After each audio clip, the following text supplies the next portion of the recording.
Hey there, this is Dana or Carrie, and today I'm going to be talking about my 7-year anniversary being Ativan-Free. And so for those who are not familiar with Ativan, it is a benzodiazepine. It is a powerful medication. There are many reasons why people are prescribed this. My particular reason over 7 years ago was due to chronic insomnia. So for those who have sleep disturbances, you may understand what I'm talking about. And so it goes back 7 years ago. I had been prescribed this prescription and we were hoping to treat the sleep problems that I was struggling with. And at first it did seem to be effective. However, within one short month of taking Ativan, I realized that it was causing me cognitive impairment. And I was losing my memory. I couldn't remember things. I'd be driving and would forget where in the world I was. And prior to this, I did not have that problem. So I immediately did think that Ativan could be a potential problem.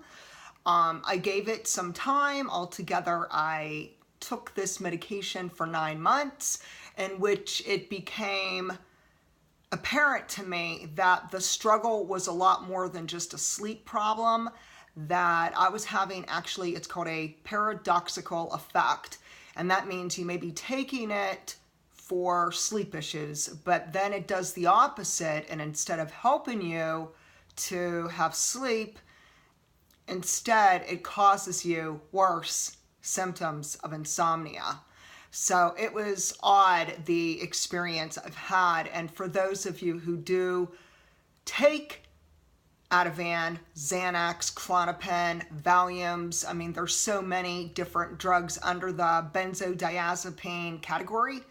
But nevertheless, if you take it, you probably have noticed that there could be pros and cons. And only you can weigh for yourself. You know, are there more pros? Are there more cons? Is this drug working for you or is it not? What I had learned through my own experience was that Ativan was causing me a lot more problems, and it wasn't just a sleep problem, that it was causing me increased anxiety, increased depression, severe cognitive impairment. And so prior to Ativan, I was busy writing, I was busy following my passion as a freelance writer when I couldn't even put a sentence together. I mean, there was a problem with finding the right words, and the list was quite lengthy on the cognitive challenges that I experienced. And I want to just take a little note that not everyone will go through this. You know, we are each individuals. We have a different medical history. We have different sensitivities. Our family background, our family genetic history is different from one another. And so there are some people who may take a benzodiazepine and not have any negative symptoms. Whereas there's other people who are prescribed a benzodiazepine, such as the Klonopin, the Valium, the Ativan, and it causes just nonstop grief. It is so excruciating, and only those who go through this, who personally experience it, can understand. And quite frankly, for those who don't, you really have no idea. And it's easy for you to judge. It's easy for you who is not putting yourself in front of a camera. You're not on YouTube. You're not on Facebook. You're not out in the world or publicly sharing your story, but you're hiding behind a social media or what have you. It's easy to then try to judge someone and to say, you know, it's all in your mind, or you're making this up, or there's no way, and you shouldn't bash doctors, you shouldn't bash big pharma. It's so easy for people who never ever went through hell and back to understand, to grasp the seriousness, and to realize that this is legitimate. There are thousands upon thousands of people today who are prescribed one form or another of a benzodiazepine who are going through a very troubling time. And it could be mental anguish, it could be cognitive impairment, it could be suicidal ideation. And there are just so many long lists. And if you want to get the skinny on it, you want the whole story, you want a lot more insight for those who really care, you really care, I suggest you check out Dr. Heather Ashton's manual. She is the pioneer and authority of benzodiazepines and the damage that they do to our bodies and minds. As far as my 7-year anniversary, it's a bittersweet day. Last week it was January 22nd, 2018 when I celebrated this 7-year Ativan-Free anniversary, and it's a day where I can't say I'm celebrating. I can't say that, hey, I'm having a party, and no. It's a day where it's a day of reflecting. It's a day of looking back. It's a day of looking forward. It's a day of seeing how far I have come. Because until you are on death's bed, until you are at that brink of taking your last breath, because a drug is literally sucking the life out of you and it is killing you and destroying you, you don't understand how precious life is. You may not understand how short life is. And so on my day of celebrating or somewhat re-evaluating how far I've come, I'm filled with gratitude. Gratitude that I'm alive. Grateful and thankful that I didn't listen to my doctor. Grateful that I listened to my gut intuition, and everybody has within them this ability. Some call it like a little red antenna. Some call it just a hunch or a feeling, something within their gut. But everyone is born with this. When God made us, He gave us this special sense within us, that soft little still voice that alerts us, danger, harm, beware.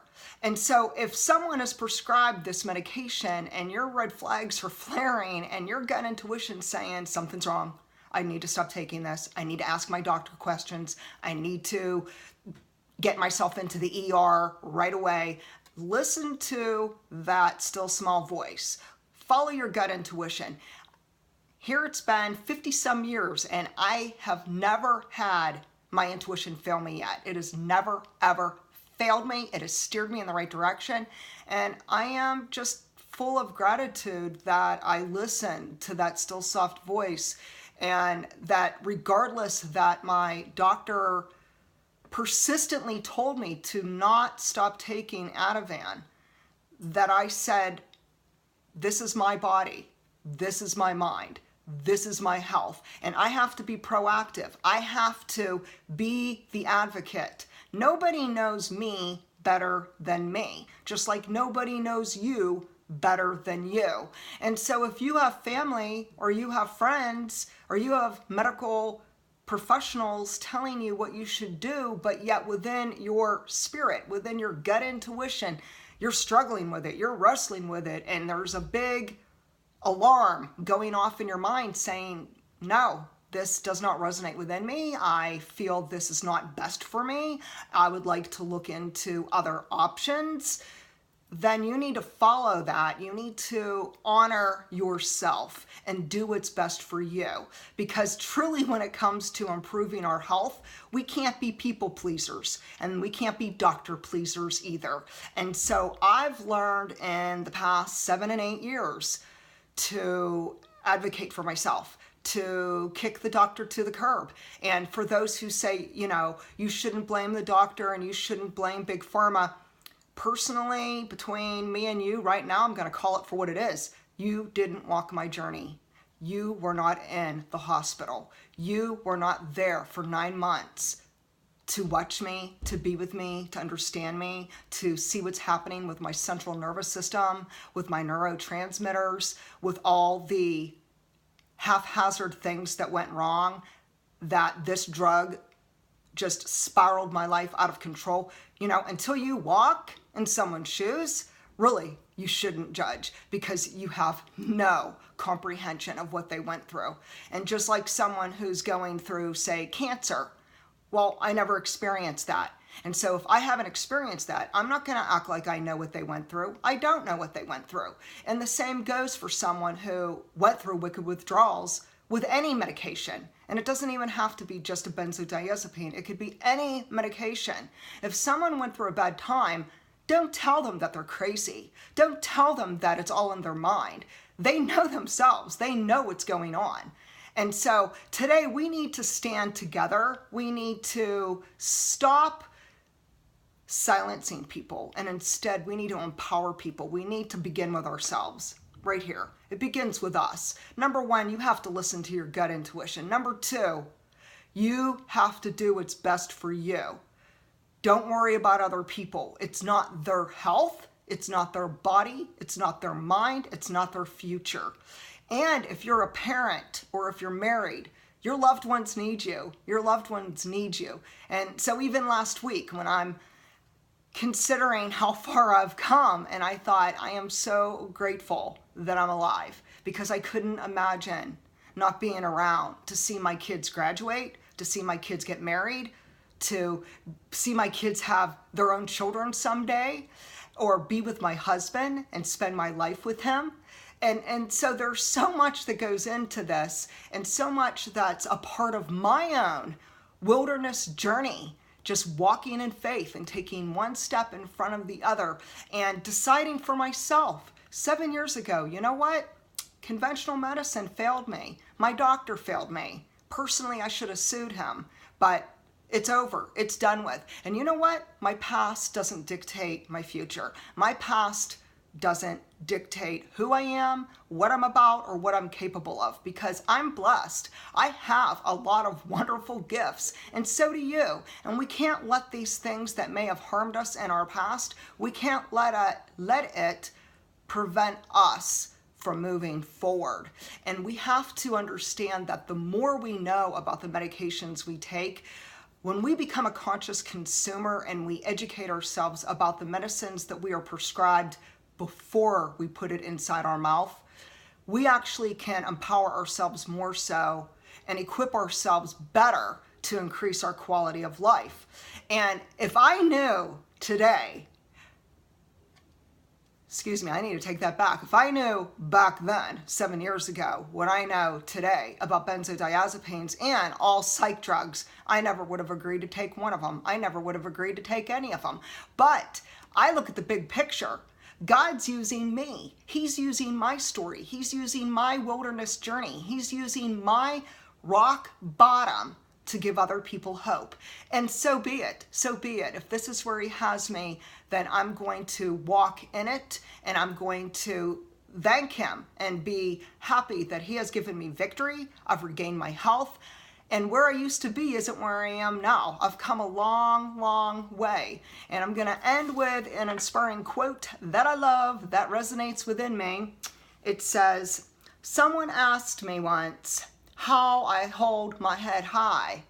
And after all I've been through, how am I able to keep going on? And I said, it's because of what I've been through that I am who I am. I am a survivor. I am a strong woman. I am empowered. I am hopeful of my future, and I am confident that I am right where I need to be." Today, if you'd like to check out my website, go to danaarcuri.com. If you yourself have gone through benzo hell and back, be sure to leave a comment. Tell me how you're doing. And thank you so much for following, for subscribing, and liking. Have a blessed day.